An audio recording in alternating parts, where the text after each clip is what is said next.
Welcome to Birds in the Sky, the podcast where we explore how making art and music can be powerful tools for boosting mental health and well-being. Whether you're an artist, a musician, or simply someone looking for new ways to nurture your mind, we'll dive into creative practices, share inspiring stories, and uncover how the act of creating can lead to healing, self-discovery, and growth. Tune in and let your creativity carry you forward.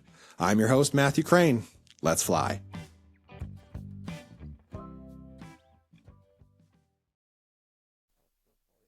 All right, we are live. Welcome, everybody. This is another episode of Birds in the Sky podcast. I'm your host, Matthew Crane. Today's guest, we have Zack Garner. He is a former U.S. Army Green Beret, government contractor, and a DoD instructor. He's done multiple combat deployments in Iraq and Afghanistan and Syria to support those war efforts. And in 2015, Zack rode a bicycle across the United States. That's 5,500-ish miles to raise money for non-pharmaceutical therapies for a whole bunch of different ailments. So without further ado, let's get into it. Zack, how are you doing? Welcome to the show. I'm good, man. I'm good. Thanks for having me. Yeah, absolutely. I should also know we did the 7X Human Performance Project together as well. That's where I met you, and that's kind of where we started talking a little bit about music and guitars and that whole thing. So I just a quick background of who you are. You're kind of a wild man. Did you have that wild man spirit always? Growing up, like talk about like who was Zack in high school? Man, so I had a feeling we were going to go here actually, because it also it kind of aligns with how I got involved in music. I've always been like adventurous, but not to the extent that I came into in adulthood. Like growing up, I was like a total nerd. That's why I got into music, was because I was like, maybe people will think I'm cool if I play guitar. So for my 12th birthday, I asked for a guitar, and that was it. And by like age 17, I had a friend. So, that's how it works. Yeah. I started playing in bands in high school, and then people were like, oh, maybe this kid's not as weird as we thought. Still weird, but just in a relatable way, I guess. But yeah, I grew up like a scrawny, just like ADD is all get out. ADD, ADHD. I don't think my parents really knew like how to handle me. Because I was always just so wired all the time. And that actually kind of, without knowing that music would help that, it did. Because like, even now, so one thing we left out in the intro, and I don't know if you even knew this, but I'm now becoming a firefighter. I did see that at the tender age of what, 39, 40? Yeah. 30, yeah. Start a second career, or I guess like a third career. All the other ones kind of like correlated. So now it's just like, let's go the complete opposite direction. Instead of carrying a gun, let's go help some people. Yeah, so I'm back in school like 5 days a week, like hitting the books, studying, doing homework. And the ADD and ADHD has started to rear its head again. I haven't been on medication for that stuff since I was like 18 years old. And I'm trying not to go down that route. So like, as I study, if my mind starts to wander and I get distracted, and I'll like get through a couple pages in my textbook, and I'm like, I have no clue what the hell that just said. Because I wasn't really paying attention. I was just reading words. I'll stop and I'll go play guitar, and it just like shuts down everything else in my head, because when I'm doing that, like, that's all I'm doing. And so it kind of quiets all that noise down, and I'll play guitar for 10, 20 minutes and then get back after it. And then once I get distracted, we'll take a little break. As you can see, let me see if I can swivel my computer around. We've got like a whole nice jam session going on up in here. So yeah, I just grab a guitar off the wall and just start playing and strumming. Um, so that's kind of how I got into music. And then as far as like, becoming a Green Beret, and doing extreme endurance events, it it kind of came from, like, I was picked on a lot when I was younger for being like, I've always been tall. I'm 6'3", but I was like scrawny. Like when I graduated high school, I was 173 pounds, still 6'3". You can imagine. It's a big old beanpole. And and I was picked on a lot because I was just kind of a goofy kid with these long, awkward limbs. And yeah, kind of, some people like think of bullying and whatnot as like trauma. I think that word is very overused these days, and it's kind of like taken on a sense to where people think it's like cool to have trauma. Like everybody's like, I want trauma. Um, I don't understand it. Yeah, I definitely see what you're talking about out there in It, the world. I think it's become like a cop out to like not do shit. To not take ownership. Yeah, yeah. Yeah. Um, Whereas like I used it to drive myself. Like it is what it is. Kids are mean. I've got an 18-year-old, and like I tell her all the time, like teenagers are just assholes. She's an asshole sometimes to me. Like she picks on me, but but it's you can either be a victim or you can do something about it. And so I decided to do something about it. Bojangles agrees with me. Um, What kind of dog you have there? so Bojangles is a Kangol. Okay. He was in Iraq with me, and I think it was like 2019. I was over there, and he his pack would come outside of our office and like rummage through the dumpsters. And he was a little puppy. He was just a little baby, and he was the runt. And so they bully Bojangles. Bojangles Okay. was a bully. And they'd take whatever food he found. So I started bringing him into the office, and I'd bring to-go plates from the chow hall, and I'd feed him at the desk. And then yeah, when it came time to go home, he was like, I don't know, 4 or 5 months old. And I was like, this dog has no clue how to fend for himself because he's legitimately like a wild feral dog that's been eating chicken and shrimp and steak for the last 4 or 5 months. Like if nobody else takes care of him, he's done. So we it was a little bit of a smuggling operation, but I smuggled him home. And now he's 6 years old and living his best life in America.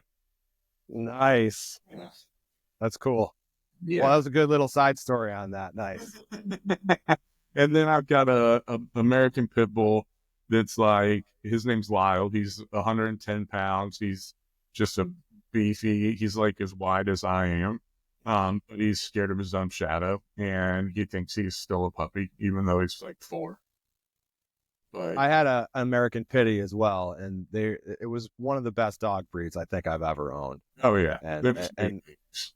big babies, but they're very loyal and they want you to be happy with them. So they're really willing to serve and to learn and to Absolutely. make sure everybody's happy. Absolutely. Yeah. And he follows me everywhere. Nice. Yeah. Yeah. Well, going back to music, so okay, you find yourself. Did you have a band in high school? I did. So I was actually in band in high school. Back to being kind of a nerd. Played the baritone, which is like a small tuba, if for those that don't know.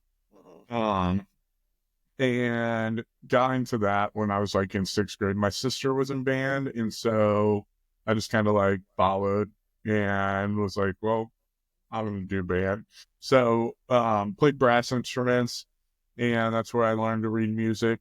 Um, and did that all the way up through my junior year in high school. and then just kind of lost interest in that side of things. I wanted to play guitar. And so, yeah, my junior and senior year, I started playing in bands, and playing shows, and it was punk rock. It was like grungy and dirty, and now we definitely would have been canceled because we said a lot of things that you can't say anymore. But the times were different back then. Sure. Yeah.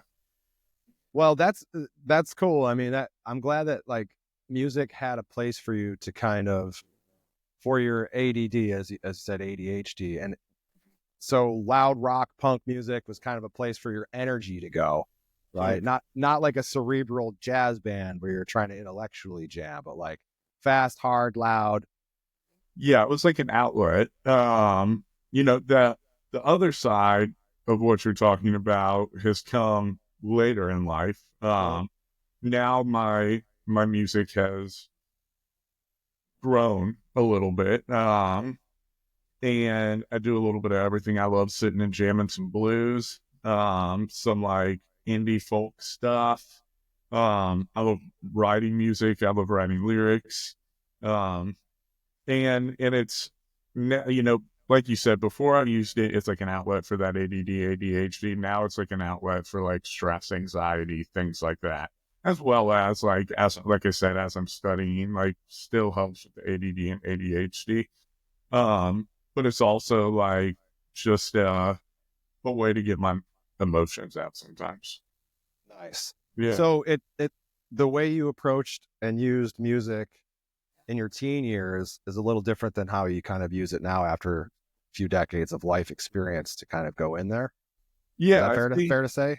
yeah. And I think it just kind of depends on like the situation and like what's going on in life, like I'll still throw down some punk or some hardcore, some metal, because I'm angry or pissed off or whatever the case may be, or I just have a ton of energy. But then sometimes I'm just sad, and so I'll sit and strum the acoustic guitar and write some sappy stuff. Um, so yeah, it's a little bit all over the place. Cool. I have another question, and a lot of the work that we've done, definitely with 7X, and of course your cycling adventures and stuff. There's a big movement for mental health and alleviating stress, anxiety, depression, and things like ADHD and exercise. Like we all know, America is not as fit as we would like it to be. But I'd run into places in my own life where I can't bench press my demons away. I just simply, they're there and I can't get it out through running or exercise. But music has been this weird other way, just kind of piggybacking on what you were saying, is to get stuff out that I couldn't otherwise get out. Do you have Yeah, that experience too? yeah, absolutely, man. There's a place for fitness and mental health. There's science behind it, and I'm not a doctor, but it does stuff to, raising like that spike in adrenaline, that dopamine release, and all that other stuff, comes from working out. But sometimes you've got to just sit and process what's going on up here. And for me, music is a great way to do that. Because one thing I've like in the last like 2 to 3 years, I've really latched onto is like instrumental stuff, like post rock instrumental music. Like, are you familiar with like Explosions in the Sky, Yeah. uh, or Russian Circles, or any Mm-hmm. of those bands? So stuff like that. There's no lyrics at all. So like anybody that listens to it, it's their own interpretation of what it makes them feel. And I absolutely love that idea. And so I'll just sit and start tweaking pedals and hooking up different pedals and trying to find a sound that invokes what I'm feeling. And that may not translate to someone, they may not feel the same thing I feel when they hear that. But that's what I try to do. I try to write music now that doesn't need lyrics and still because we can sit and listen to lyrics. And I'm a big lyrics person. I love, like, when I find a song I like, even if I don't know what they're saying, I'll Google and read the lyrics. And that's what I relate to, is like what they're talking about. I mean, yeah, sometimes you hear a song and you're just like, oh, that's a catchy tune. But I'm a big lyrics guy, and I think it's the most impressive thing in the world when an artist can invoke that emotion without the use of lyrics, with just the sounds. Yeah, it is really, really impressive for sure. Do you have a favorite lyricist in like the last 100 years of music? Oh man, it you know it changes from time to time, but I would say right now, what comes to mind is the guy. His name's Danny. His band is called Amigo the Devil. Have Okay. you ever heard of him? No. Okay, you gotta check it out. It's like folky, acoustic, banjo, whatnot, but the way he writes is just out of this world. And like, as far as lyrics go, what I love is when people write the thoughts that other people don't want to say out loud. Like, people write some messed up stuff because they're thinking it, and that's what something is going on in their life that made them feel that. But a lot of people are afraid to say it. But really, you're probably not the only person that's ever felt that way before. And it might be dark, but doesn't mean they're crazy or they're going to go do something. It's just like, that's their outlet. And I think he does an amazing job of doing that. It's like, you read it and there's part of you that's like, man, that's twisted. But the other part of you is like, I felt that before. Hmm. Yeah. Amigo the Devil. Is that the band? Yeah. That's a great name for that kind of place, like writing place. You know what I mean? Yeah. That's a cool project. I'm gonna have to check that out. Yeah, he'll write, like, he's written songs about like serial killers and stuff. It's weird, it's dark. It's not like metal though. It's like I said, it's like acoustic guitars and banjos. He's got a whole band. Um, but it's lyrically, he's just amazing to me. Well, that's interesting because the last century there was a lot of folky murder ballads and stuff. Like, Yeah, and you he does didn't know. ballads, like that's his jam. Yeah, you didn't know the Edmund Fitzgerald song unless you heard like a song, Yeah, or the Titanic. There were songs about that's how people heard about it, is the tradition of storytelling through these folk, the music that was available in the Appalachian Mountains, stuff yeah, like that. yeah. Yeah, that's cool. So while you guys were deployed, I know you did multiple deployments. Were there ever any instruments or any opportunities for you to play? For sure, man. My very first deployment to Iraq, I was 19 years old. I got stationed in Germany, and then like 2 months later, shipped out to Iraq. But I made a buddy in Germany while I was there, and right before I left, I bought a guitar and left it with him, and told him once I get there and get settled and have an address, ship this over to me. So he shipped an acoustic guitar over with me. As soon as it showed up, like, two other dudes in my platoon also played, and so we started doing like nightly jam sessions. Perfect. And then when my second tour, we were in a real small, like, essentially we did an operation. We infilled into this village. It was supposed to be a 3-day operation. We got into a big old firefight, and all of the Taliban guys were all in one house, just throwing bullets and RPGs and everything at us. We made it so that they weren't breathing anymore. And then headquarters called, and they're like, hey, there's obviously a lot of activity in that village, so you guys are going to stay there. So we took over that house, and we ended up staying there for like 15 months.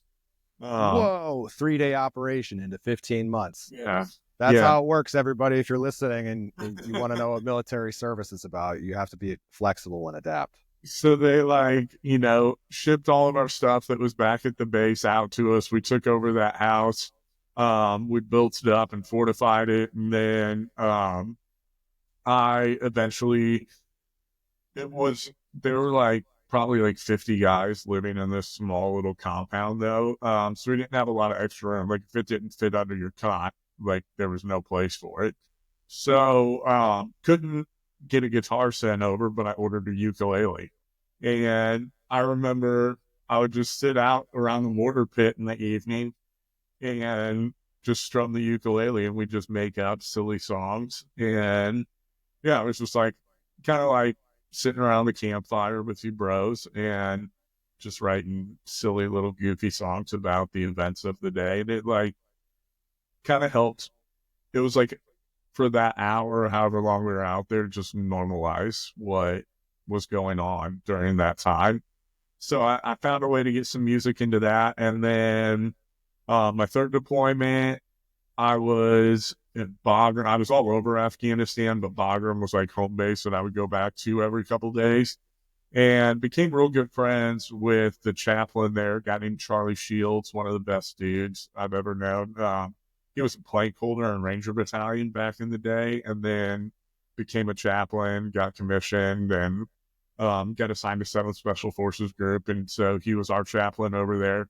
And he had ordered everything, guitars, basses, drums, so that guys would just have a place to come back. And so I started jamming then. And then as a contractor, I actually played in a band in Iraq. It's called the Rock Bottoms. Yeah. And we had a little bar on our compound. And so on Friday nights, we would play the bar, or if we were doing 4th of July cookout, the band would play.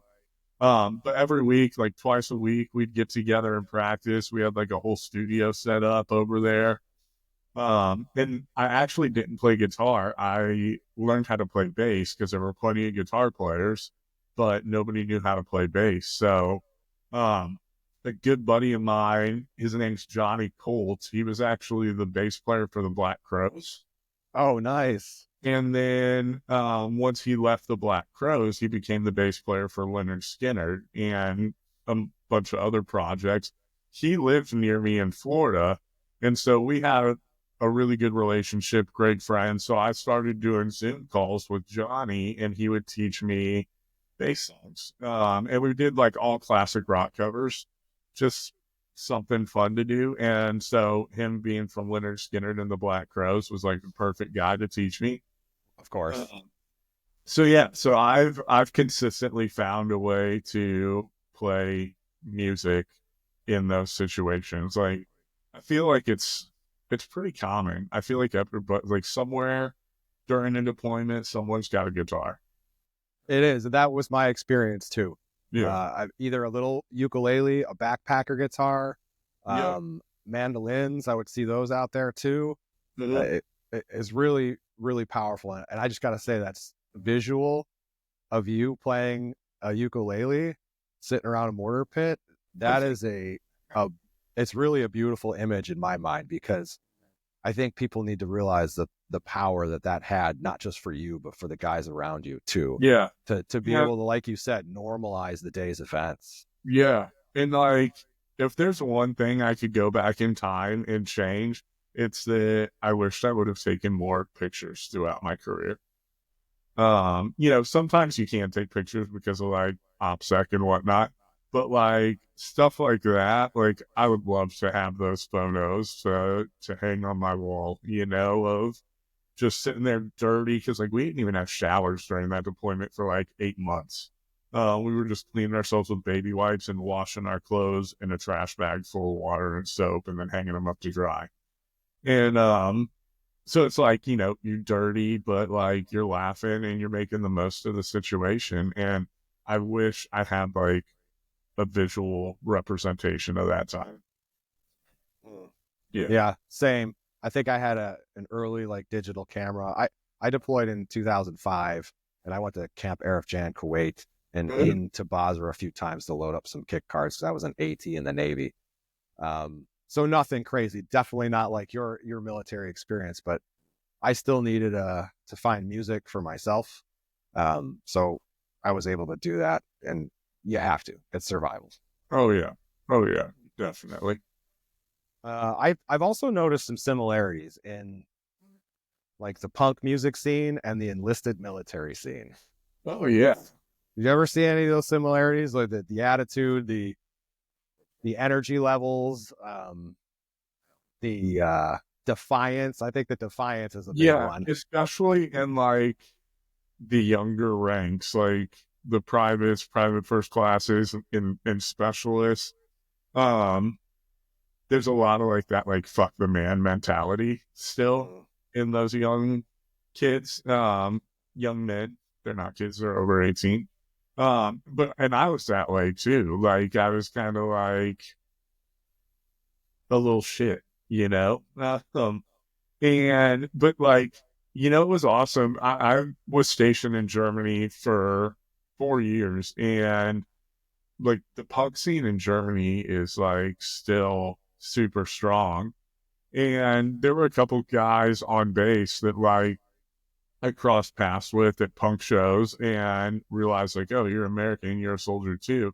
And we like became great friends. And these were like diehard punks, not like Blink 182, like punk, but like, this was like back in like Black Flag Casualties days, Mm. like that. And yeah, it was awesome to kind of like have those friendships because it was like, I was there in Germany young and would occasionally get kind of homesick. And so having like those punk rock friends and going to shows and everything would like remind me of back home. And it was like a comforting thing. Nice. Yeah. Uh, I'm gonna I'm gonna move into another topic here. While riding, you've had some serious injuries and a lot of surgeries and things that kept you in the hospital.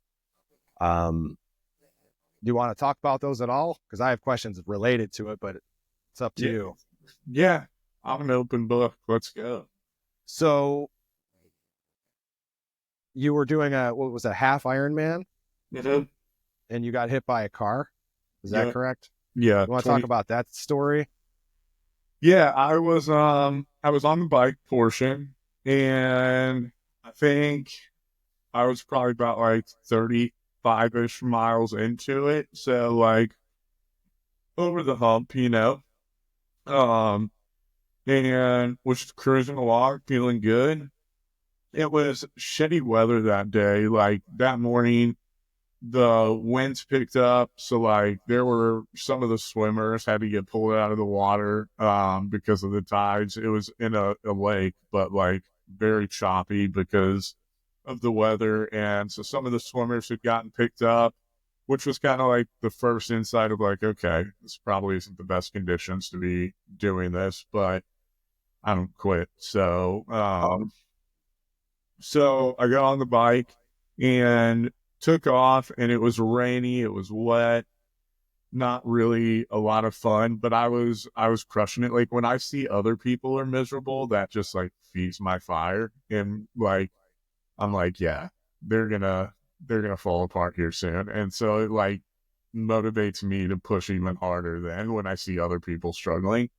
Um so I was crushing it. I think I was in third place at the time, and um, the rain had started to pick up. It was getting pretty nasty and slick out, and I was coming down this hill into this intersection, and I knew there was a turn coming up, and but it wasn't marked. But this was a major intersection, so I was like, I'm pretty sure this is a turn, but I didn't see any signs signaling me to turn, and they had told us there'd be people controlling traffic and whatnot. So I was like, maybe it's not. So I thought I was going straight through this intersection.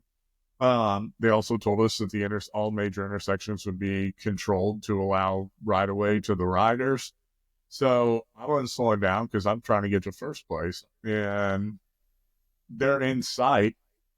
And at the last minute, as I approach this intersection, I hear the cop who's sitting in his car because it's raining out and he doesn't want to get wet yell, "Turn, turn, turn." And I was like, at this point, like I'm probably going 25-ish miles an hour on wet pavement downhill. I was like, if I hit the brakes and try to turn, I'm going to slide out and end up on the ground in this intersection and a car's potentially going to go over me. So I decided, like, I saw this car coming and was like, I think I'm going to probably hit this car. And I just accepted it. Like everything slowed down. It felt like I really probably had like 2 seconds to process it all, but it felt like 2 minutes. And I was like, okay, we're probably going to make an impact with this car. Let me try to minimize damage as much as I can. So I like kind of rotated myself in my seat to my side so that I wouldn't just face plant into the car. So I kind of rotated and my front wheel hit right over their driver's side front wheel. And I went over the handlebars. And I remember the impact with the car, my body, I actually did the right thing and I rotated. And so I avoided a major impact. And I remember thinking like, okay, that wasn't that bad. I can still finish this race. And then I saw the sky and the ground like 8 times because I was just cartwheeling through the sky. Because when I hit, my body impacted on the windshield, which launched me straight up, and then I just started flipping through the air. And I was in the air long enough that I was like, that wasn't that bad. And then I was like, oh shit, this next part's probably going to suck, which is when I meet the ground. Luckily though, when I hit the ground, it was lights out. Because I hit head first in like a scorpion position. So, immediately lost consciousness. By the time I woke up, they already had me on a backboard and were loading me into the ambulance. I think the first thing that I remember is like as they were sliding the gurney into, or the stretcher into the ambulance. And I'm on a backboard with a neck brace and I came to, and I still had recollection of what happened. And there's flashing lights, there's multiple cops there at this point now, ambulance. And, I was like, shit. And yeah, I got into the ambulance and they were like, how are you doing? And I was like, I asked them if they could take a picture. So, I had my cell phone, or I don't even know if I had my cell phone. But they were like, yeah, we're not supposed to, but don't tell anybody. And they took a picture and texted it to me. So yeah, I can send you that picture if you want. Yeah, I'll put it on the video. But yeah, so I got to the hospital and their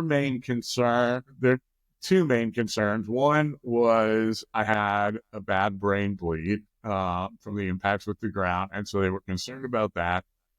And then my L5 was fractured. So my back and head were their two biggest concerns. But my back and head, once they took me to like a trauma 1 center. And as soon as I got there, they hit me up with fentanyl. And so like I was okay for like 20, 30 minutes. My back and head weren't really bothering me. I mean, I had a headache, but it wasn't like over the top. But I had this like pressure in my hip, like upper glute area. And they had done like a full body scan to make sure like my femur, pelvis, and everything was okay. And I was like, guys, something's not right back here. And it was just getting worse and worse. Like every minute that pressure was just building. And they were like, you don't have any broken bones. The concern is that you have compartment syndrome, which is where essentially you have so much trauma to the soft tissue that it's bleeding out, like bleeding profusely, but you didn't break the skin, so that or the fascia, and so that fluid has nowhere to go, and it just fills up that compartment and puts all this pressure, and eventually it'll cut off blood circulation, and you'll have nerve damage, and they'll have to amputate the leg if they don't relieve it. So they're like, the concern is that you're developing compartment syndrome, but we would see, they're like, it's hard to believe that you would have that amount of trauma to your hip without breaking your pelvis or femur. And so I was like, okay, you're the doctor. Well, it kept getting worse and kept getting worse. And finally, my buddy Danny, who was at the hospital with me, he pulled the doc outside and he was like, look, this dude is built different. He's not, if he's telling you it hurts, like, it's a 10. I know that he's probably saying it's like a 5 or a 6 out of 10 for the pain, but he's like, if he's telling you that it hurts, it's a 10, because he's not going to tell you it's a 10. And so they're like, okay, well, let's go do another scan and see what's going on. So they had the scan that they did as soon as I got to the hospital. This is now like 3 or 4 hours later, probably, because they had already like stitched up my head and everything. So I'd been there for a while. And so they ran another scan, and they came back in the room and they're like, we need you to sign these papers. You're about to go to sleep. We need to do emergency surgery right now to try to save your leg. And because it would have been like amputated at my hip, like I would have had absolutely no leg at all. So 8 hours later, I woke up, and, anytime I come out of surgery, the first thing I want to see is, what does the scar look like? Because scars are cool. Yeah. And I also wanted to make sure they didn't cut through any tattoos. So I rolled over, and I have like this like 20-inch. It's like, they didn't even close it. It was open. It was packed with like a big sponge that's hooked up to a wound vac that's just sucking fluid out. And then they would do blood transfusions to put blood back in. So I woke up and I just have like this huge hole all the way across my butt cheek and down my thigh, and packed with a sponge hooked up to this machine that's sucking fluid out. And I was like, holy shit. And yeah, so I sat in the hospital for like 2 weeks with that thing in.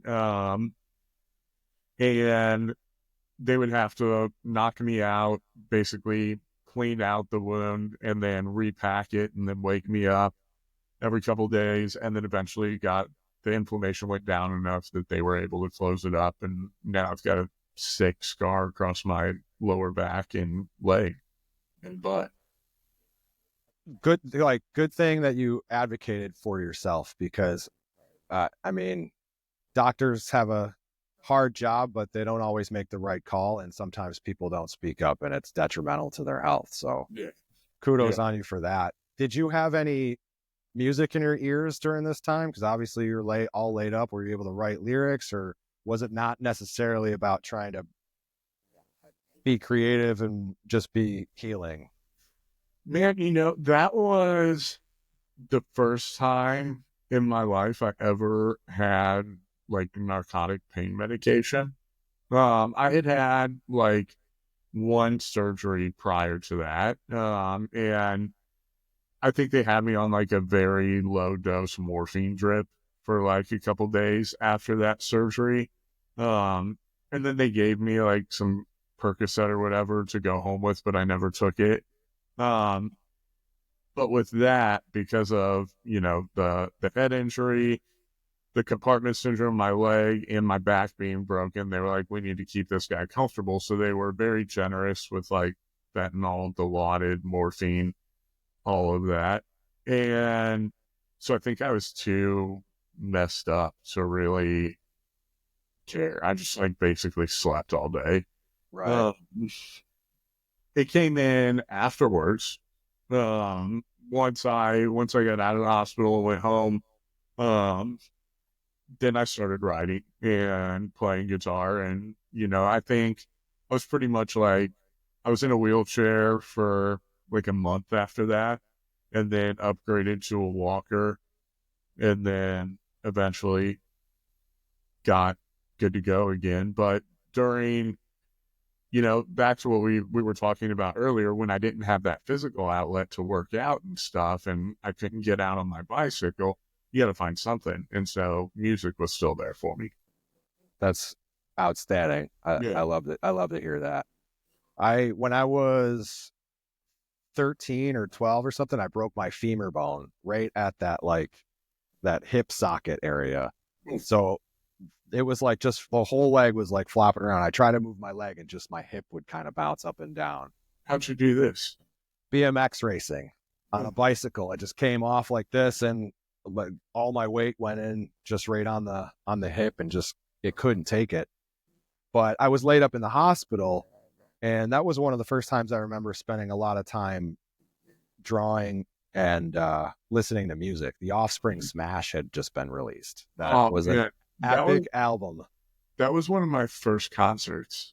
Oh, really? Yeah, I was like, I believe it was the Ixnay on the Ombre tour. And I was like 13. It might have been the Smash tour. But yeah, I was like 13, and me and my dad and my sister went, and we ended up getting backstage passes, and I got to go back there and meet them and hang out with them. I actually just saw them in Sonoma, California earlier, 2024, like April of 2024, at this is the weirdest thing, because back then, like when Smash came out, like they were a punk band. Oh yeah. And now they're playing Sonoma Wine County Music Festival. Yes, it is a 180-degree shift. Weird. But they played a lot of the old stuff still, and like it was great. Do you remember the song Bad Habits? Oh yeah. That has that can we curse on here? Oh yeah. It has that like epic stupid line. Dumb shit goddamn motherfucker. Yeah. And so they're playing that song, and they stopped the song right before that, because it's right at the end of the song. They stopped the song, and they were like, Napa doesn't want us to finish this song out, and they're like, but fuck what Napa says, and they bring the song back up, and the whole crowd's yelling it, and it was pretty great. Oh, they kept the spirit alive. Yeah. Nice. Yeah. Crazy. So what else do you have coming up? You're riding your bike across the country again, right? Yes, but we still have some other major life things where music definitely came into play. Please share. So 2016, I think, is when that car accident happened. Then I rehabbed, I got better, started going back overseas as a contractor. And then 2020, freak circumstances led. I woke up one morning, like day before, I was out on my motorcycle all day, felt fine, no issues, went to bed that night, felt fine. Woke up in the morning and at like 2 a.m. and was like, my knee just was like uncomfortable, like not painful, but just uncomfortable. It was like stiff.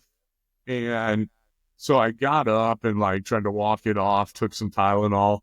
I looked at it to make sure, like to see if it was swollen. Is that why it feels so stiff?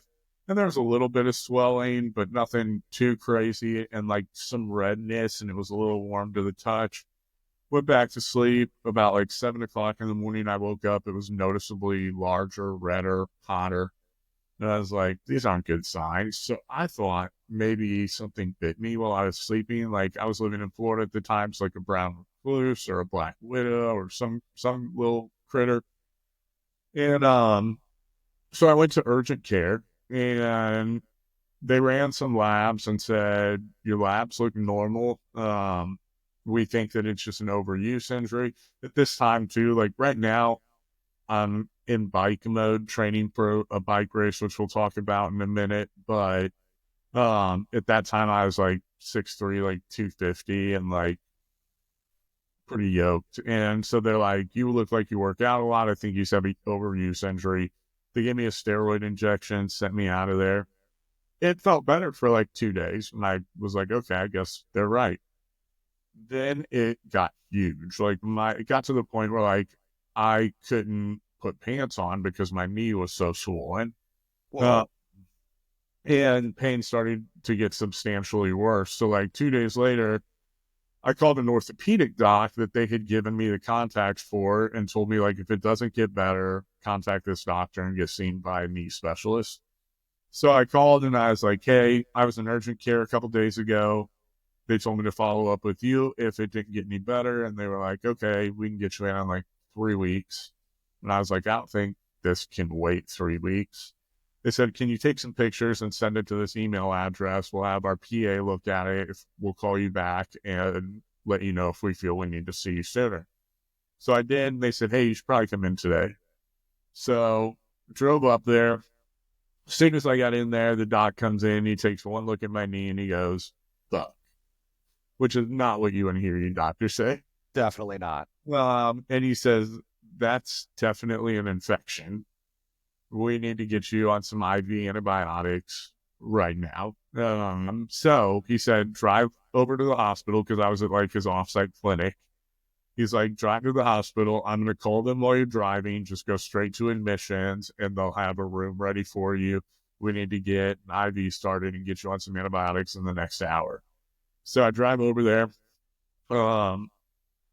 They told me to plan to be there for about a week on IV antibiotics, and then I could go home and continue the infusions from home, but that I would probably be on IV antibiotics for about a month to completely get rid of this. But at this point, they didn't even know what type of infection it was. They just knew there was an infection in there. So I go in, they get me hooked up to an IV. They're running things. After about 3 days, it's spreading. It's now like from my hip to my ankle. And so they're like, hey, you're not responding to the antibiotics. And they're like trying different antibiotics. Like we'd do this course for 24 hours and then they'd be like, okay, it's still spreading. Let's try this. Because they're still waiting for the results back from the fluid they drew out to see what type of infection it is. So at this point, it's just a guessing game. But it's getting to the point where they're like, we don't want this to spread anymore. So we need to go in and take a look at it. So they scheduled me for surgery the next morning, told me they're going to make a little exploratory incision in my knee and see what it looks like. So I went downstairs to the operating room. They knocked me out. I woke up, was like, how long was I out for? And they were like, only like 30 minutes. And I was like, cool, was everything okay? And they're like, the doctor will come talk to you. And it was actually at night that they did that. So I didn't see the doctor until the next morning. So he came in first thing in the morning. He's like, oh, the nurse had come in and said, you can't eat today. Like I got out of surgery and was hungry because you can't eat for like 12 hours before surgery. So I was like, can I eat some food? And they're like, unfortunately, you can't because you're going back to surgery tomorrow. And I'm like, why? Well, the next morning, the doctor comes in. He's like, so we got to do a bigger procedure today. And I was like, okay. And he said, when I cut into your knee, I made like a 3-inch incision and it looks like dirty water from a dishwasher spilled out. Oh, that's nasty, dude. So he said, what that tells me is that this is necrotizing fasciitis, which is a flesh-eating bacteria. Yes. So literally these little bugs were eating me from the inside out. And so what they did was they made a big incision from like mid-thigh down to like mid-shin all the way across my knee. At this point, they had to cut through tattoos. So he did a good job of trying to get them back together the best he could. But they made that big incision, and then they made 4 small incisions along the sides of my calf because now the infection, like I said, is from my ankle to my hip. So they're having to scrub all this dead flesh from my entire leg out. Which I also have some gnarly pictures of that the doctors took for me during surgery. But it wasn't a once and done. We had to do that like every 4 days for like months. Oh, man. And because what they found out was when I went to urgent care, that doctor gave me the steroid injection. The steroids just fed the bacteria and turns them into super bacteria that would not respond to antibiotics. So the infection continued to spread. It eventually got into my bloodstream and into my bones and started eating my bone structure, started eating my pelvis up. And then it eventually spread to my heart. And at that point, they told me I probably wasn't going to leave the hospital alive. So the VA's answer was, well, let's move him to a nursing home. They can keep him comfortable and medicated until he passes away. And luckily, a nonprofit reached out like on the 11th hour and was like, hey, we have a trauma team standing by in Boston. We're going to cover all the expenses. It's the best doctors in the world. This was 2020, so Trump was president, and I actually had like Trump's medical staff working on me. So it was like the best trauma team in the world. And they were like, you're their only patient unless something happens to the president. So I go up to Boston, and they actually like just started from ground zero. Like they didn't care what the other doctors said. They're like, we're going to approach this as if you're a new patient that hasn't been seen, and we're going to go through our protocol.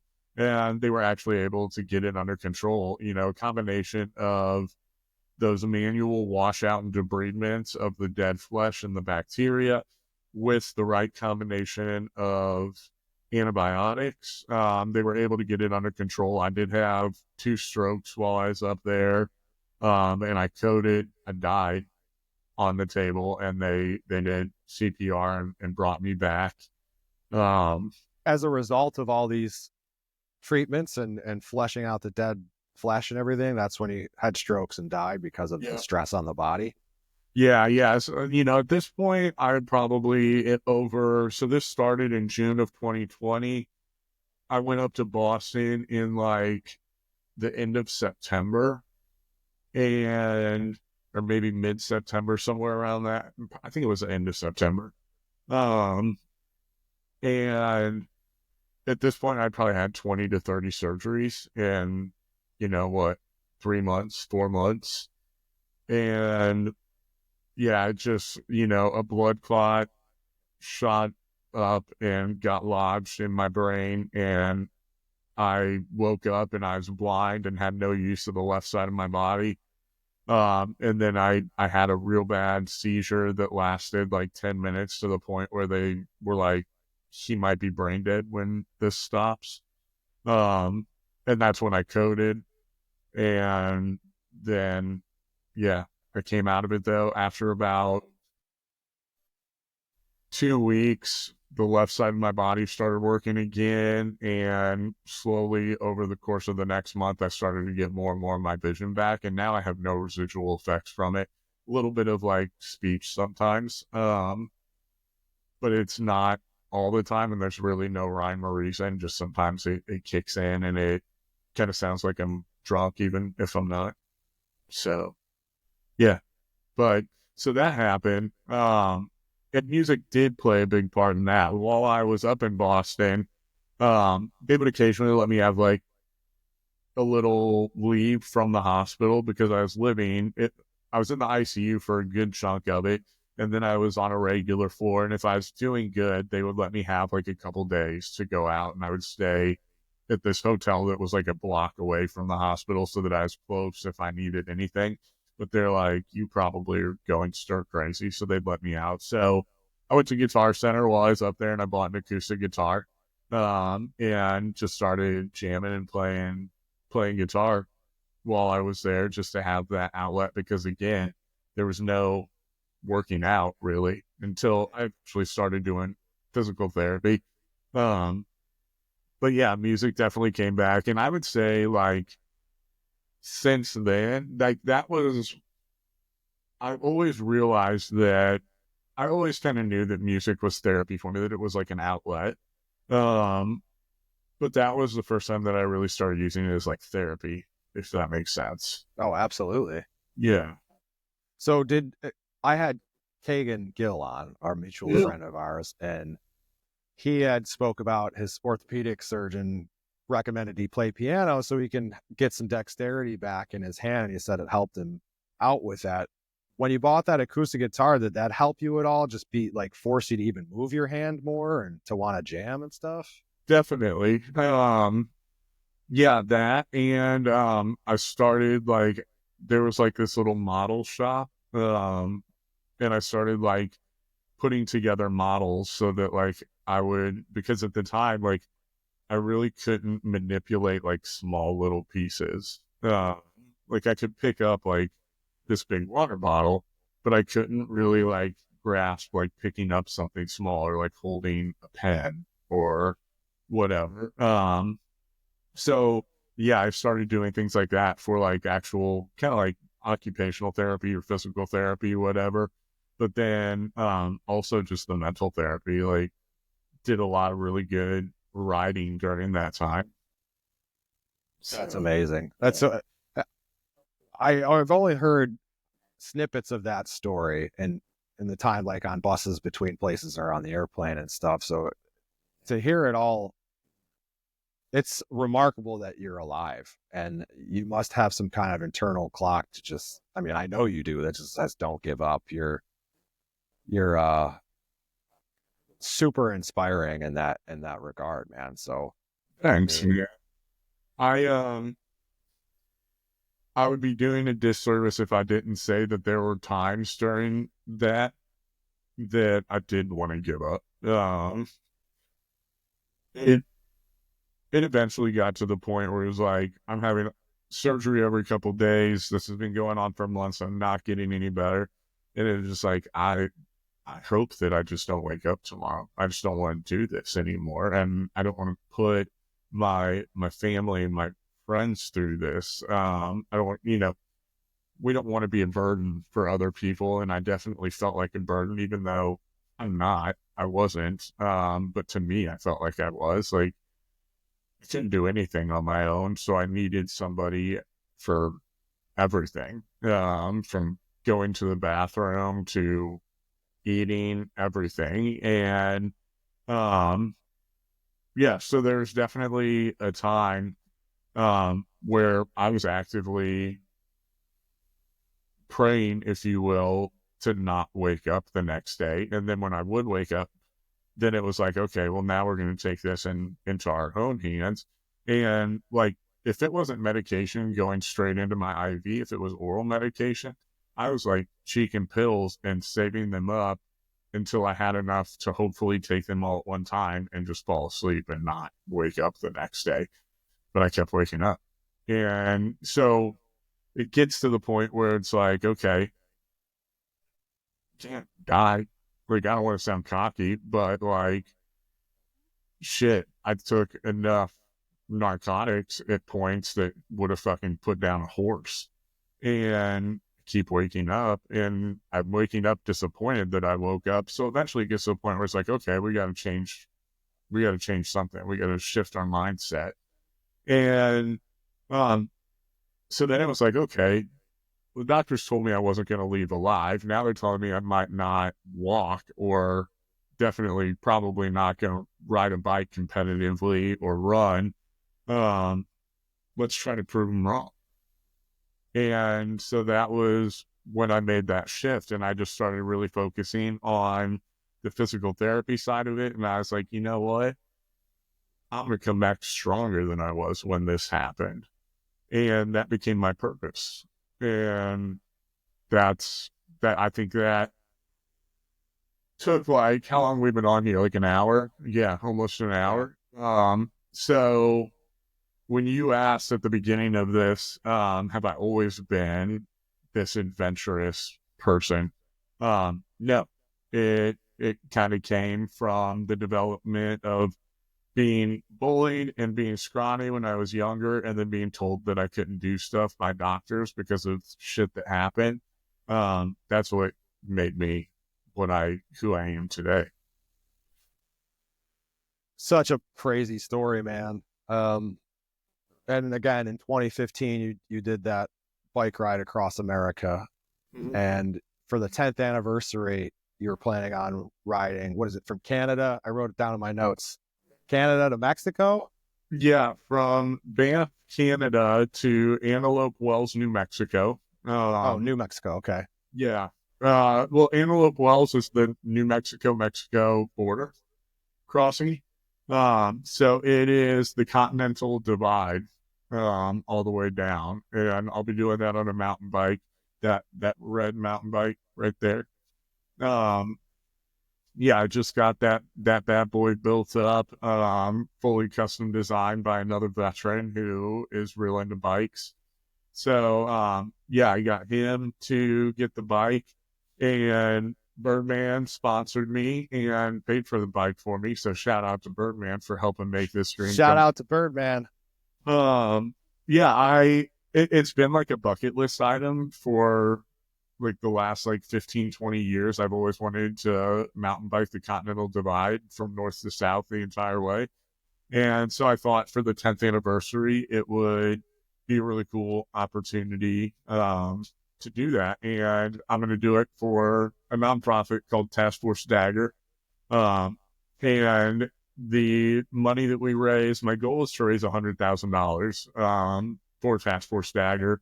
And they will use that money for therapies, non-pharmaceutical therapies for vets with TBI, PTSD, physical limitations, amputations, all sorts of things.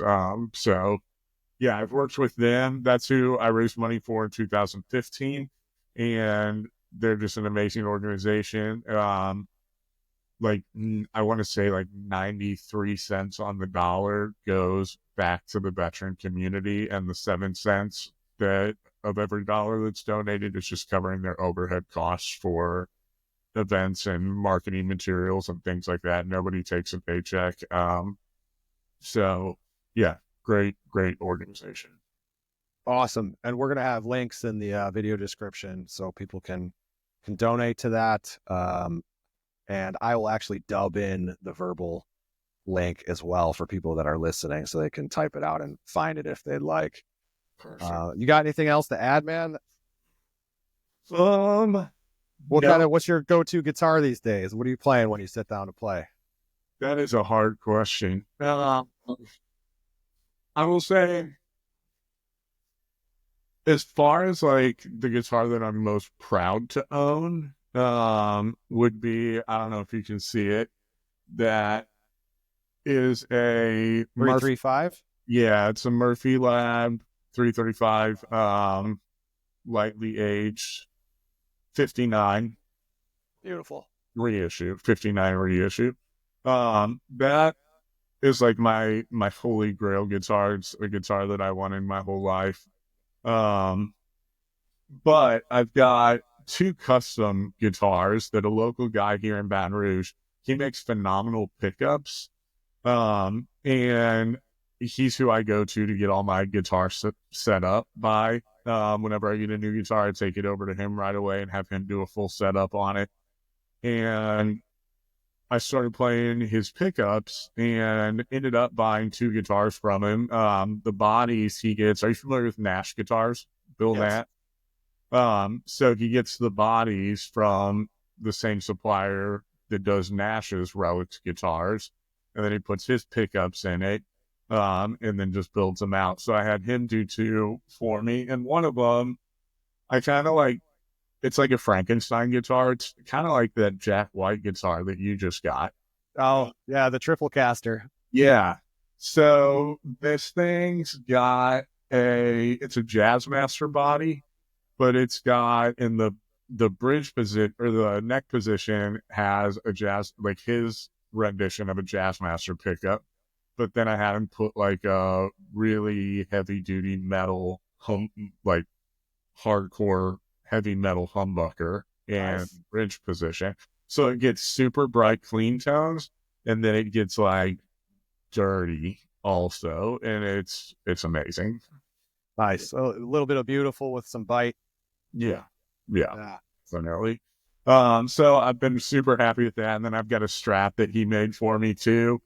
And then one day, the only guitar, like, I will get on probably once a week and peruse like the different guitar forums to see like, and I'll see guitars and be like, oh, that'd be cool to have. But like, I've got like an American Tilly, I've got Les Pauls, I've got the ES335, I've got that Explorer, I've got Strats. I've got a Martin D28 acoustic, which is an amazing acoustic. So Beautiful. I'm always looking. I've got a Gibson J185. I love that guitar.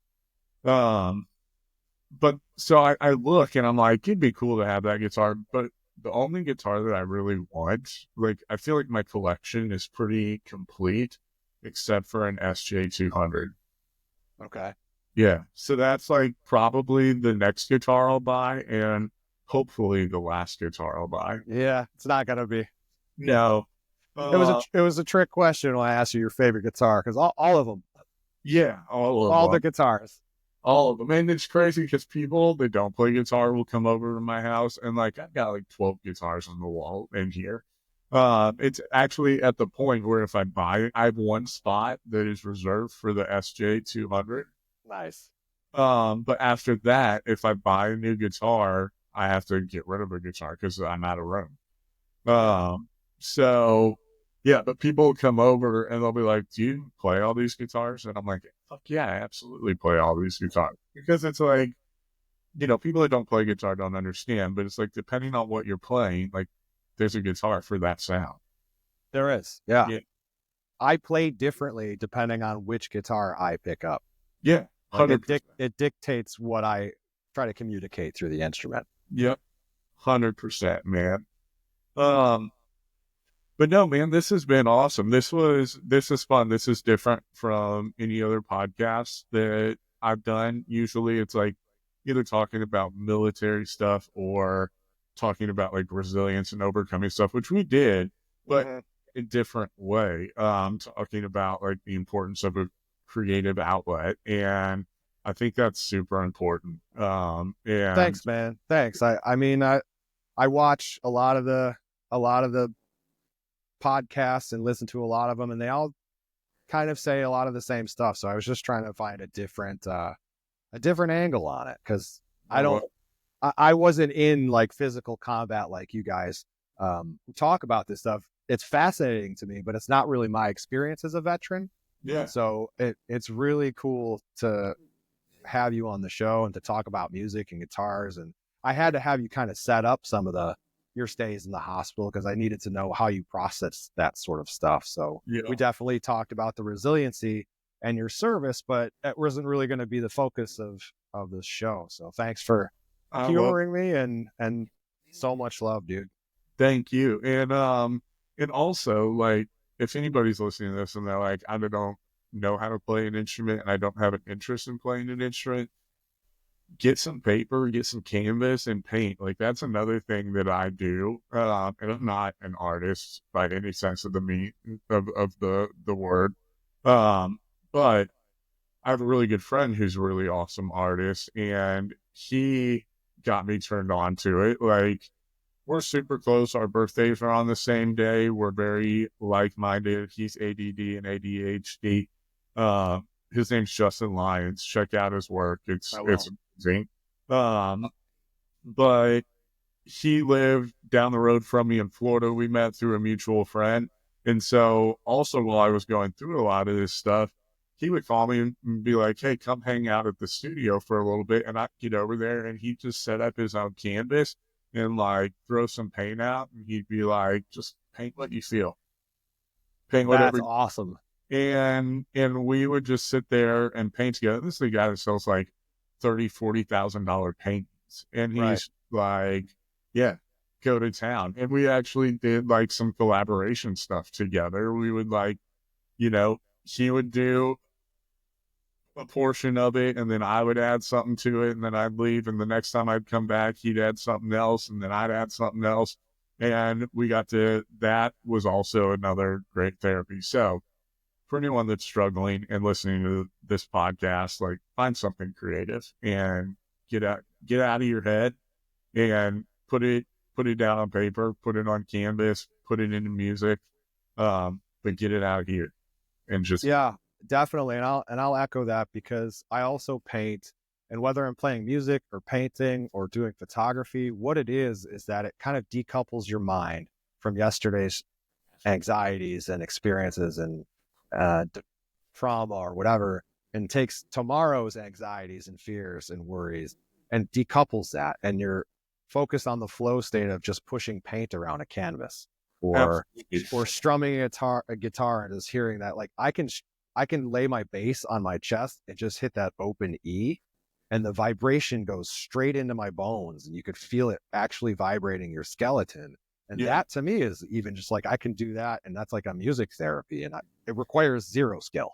But there's definitely a lot out there for people to just, you don't have to be good at something for it to be helpful or give you joy. Like, you really don't have to. It's just more about allowing yourself that vulnerability to try something new in order to be your best self. Absolutely. Yeah. And then, once you write, whether it's writing poetry or lyrics or writing music or painting something, like, once it's out of there, then you can let go of it up here and address the next issue. Right. So 100%. Well, Zach, thanks for coming by. Once again, this is the Birds in the Sky podcast. I'm your host, Matthew Crane, and we'll see you next time.